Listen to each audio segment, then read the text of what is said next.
રાજ્યમાં વધુ એક ગુલ્લીબાજ શિક્ષકને નોટિસ ફટકારવામાં આવી। સુરેન્દ્રનગરના મૂળી તાલુકાના નવા રાયસંગ પ્રાથમિક શાળાના શિક્ષકને નોટિસ ફટકારાઈ।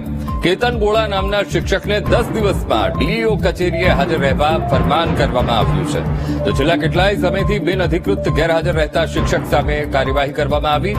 કચેરીએ અનેક રજૂઆત છતાં ફરજ સ્થળ પર હાજર આ શિક્ષક નથી થયા। તો ગેરહાજરી અંગે ખુલાસો કરવા માટે શૈક્ષણિક કચેરીએ નોટિસ પાઠવી છે। તો આજ મુદ્દે સંવાદદાતા સચિન ફોનલાઈન પર જોડાઈ ગયા છે। સચિન, રાજ્યમાં વધુ એક ગુલ્લીબાજ શિક્ષકને નોટિસ ફટકારાઈ।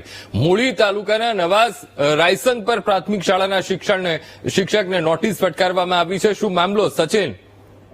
જી, જો વાત કરવામાં આવે તો મૂળી તાલુકાના નવા રાયસંગ પર ગામના પ્રાથમિક શાળામાં ફરજ બજાવતા મદદનીશ શિક્ષક કેતન કુમારને દિવસ 10 કચેરી સમક્ષ હાજર થવા માટે શિક્ષણ અધિકારી દ્વારા નોટિસ ફાળવવામાં આવી છે અને હાલ આગળની કાર્યવાહી હાથ ધરી છે। જી બિલકુલ સચિન, સમગ્ર માહિતી સાથે જોડાવા બદલ આપનો આભાર।